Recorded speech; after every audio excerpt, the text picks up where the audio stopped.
रायगड सम्राट अल्पावधिक लोकप्रिय ठरलेले रायगड सम्राट रयतेच्या सेवेसाठी सदैव पुढे। रायगड सम्राट राजकीय, सामाजिक, शैक्षणिक, शेतीविषयक अचूक बातम्यांसाठी रायगड सम्राट न्यूजला सबस्क्राईब करा। आमदार विक्रांत पाटील यांच्या वाढदिवसाचे औचित्य साधून तळोजा येथे बस सेवा सुरू।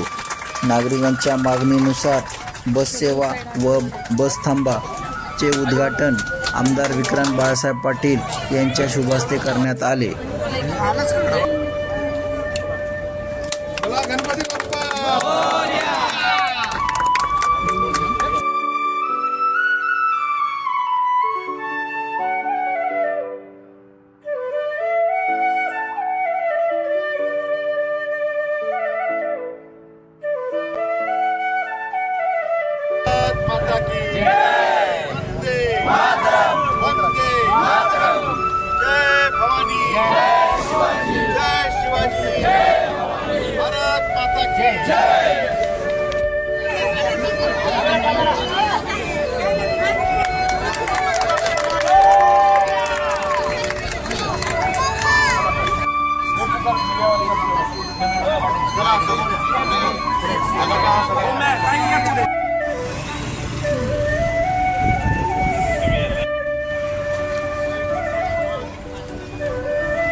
आणि जेव्हा अनेक समाज उपयोगी उपक्रमांच्या माध्यमातून हा जेव्हा एखादा विषय, एखादा जन्मदिवस साजरा केला जातो, त्यामुळे माझ्यासारख्या कार्यकर्त्याला ह्याच्यापेक्षा आनंदाचे क्षण असूच शकत नाही। त्यामुळे अनेक हितचिंतक, पदाधिकारी, कार्यकर्त्यांनी कामोठे, कळंबोली, खारघर, आता तळोजे, खांदा कॉलनी असेल, करंजाडे असेल, या प्रत्येक विभागामध्ये अनेक कार्यक्रम साकारलेले आहेत। आज आपण बघतोय की या ठिकाणी केदार रहिवासी संकुल, हजारो नागरिक या भागात राहतात। फेज 2चा हा भाग, तळोजा भाग, जो नव्याने विकासाला त्या ठिकाणी आलेला आहे आणि इथले अनेक प्रश्न घेऊन आम्ही त्यात काम करतोच आहे। पण आज इथल्या जे रहिवाशांची समस्या होती की बस ही काही अंतरापर्यंत जाते पण आमच्यापर्यंत पोहोचत नाही आणि मग आम्हाला पायपीट करत तिथपर्यंत पोहोचावं लागतं, ही भावना त्यांनी त्या ठिकाणी व्यक्त करून दाखवली होती।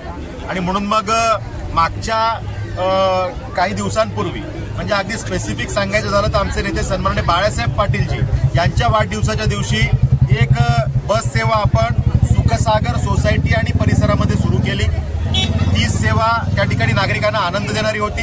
पण त्यानंतर केदार सोसायटी आणि आजूबाजूचा पॅराडाईज ग्रुप असेल किंवा ही सगळी मारवा आणि ही सगळी संकुलं असतील, या ठिकाणी नागरिकांची मागणी होती की आता ही बस सेवा आमच्यापर्यंत आली पाहिजे। त्यामुळे मग औचित्य साधायचं तर आजच्या वाढदिवसाचं औचित्य आम्ही साधलं आणि बस सेवा आज सुरू होते। त्याचा शुभारंभ होताना आपण बघतोय आम्ही सगळ्यांनी या बस सेवेचा शुभारंभ या ठिकाणी केलेला आहे आणि त्यामुळे या नागरिकांसाठी आता ही बस सेवा त्यांची हक्काची बस सेवा म्हणून आज आम्ही याचा शुभारंभ करतोय, लोकांसाठी ही लोकार्पित करतोय।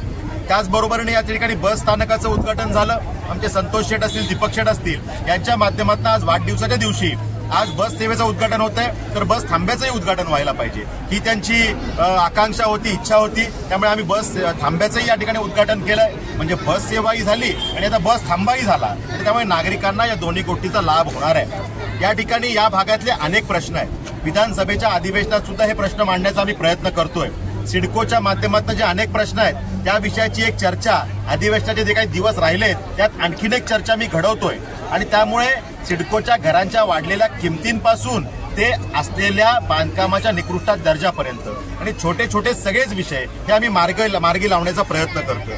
रस्त्याचे विषय होते, त्या ठिकाणी रस्त्याच्या विषयात सुद्धा पाठपुरावा करून रस्त्याचं काम त्या ठिकाणी सुखसागर सोसायटी आणि परिसरातला आम्ही पूर्ण करून घेतलेलं आहे आणि त्यामुळे जे जे प्रश्न असतील ते प्रश्न आपल्या सगळ्यांच्या माध्यमातून माझ्यापर्यंत यावे। शेवटी काम करण्याची मानसिकता असलेला मी कार्यकर्ता आहे। तुमच्या सगळ्यांच्या आशीर्वाद आणि प्रेमामुळे आता आमदार आहे आणि त्यामुळे या आमदारकीचा जनसेवेसाठी काय उपयोग होईल हे डोक्यात ठेवून आपण सगळ्यांनी काम केलं पाहिजे। शेवटी पनवेल विधानसभेच्या प्रत्येक कानाकोपऱ्यात लगेच पोहोचणं आणि लगेच संवाद साधणं हे तितकंसं शक्य होत नाही, कारण 6.5 लाख मतदारसंघ असलेला आपला हा मतदारसंघ आहे। महाराष्ट्रातल्या टॉप 2 मतदारसंघातला आपला मतदारसंघ आहे आणि त्यामुळे आपल्या सगळ्यांनी त्या ठिकाणी मदतीच्या माध्यमातून माझे प्रतिनिधी म्हणून त्या ठिकाणी काम केलं पाहिजे। लोकांच्या समस्या आपल्या माध्यमातून माझ्यापर्यंत याव्या, आपल्या या विभागातल्या समस्या आपल्या माध्यमातून माझ्यापर्यंत याव्या, जेणेकरून आपल्याला त्याच्यावरती मार्ग काढता येईल। प्रत्येक आलेल्या समस्येवरती प्रामाणिकपणे प्रयत्न करून आपण मार्ग काढण्याचा प्रयत्न करू ही माझी त्या ठिकाणी माझ्या मनामध्ये इच्छा आहे. त्यामुळे आपण सगळ्यांनी या विषयात कटिबद्ध राहावं, आपण सगळ्यांनी मिळून हे काम करू ही आपल्याला खात्री देतो. आजच्या या दिवशी इतक्या मोठ्या संख्येने आपण या ठिकाणी जमलात त्याबद्दल आपले आभार व्यक्त करतो. ही बस सेवा आपल्या सगळ्यांसाठी आज याचं लोकार्पण होत आहे, त्यामुळे तुम्हाला शुभेच्छा देतो. आणि या सगळ्या टीमनी जे काही चांगलं काम केलं, आज बस थांब्याचं उद्घाटन झालं, त्यामुळे सगळ्या टीमचं मनापासून अभिनंदन, आभार आणि कौतुक करून थांबतो. धन्यवाद. सर, दीपक पाटीलच्या माध्यमातून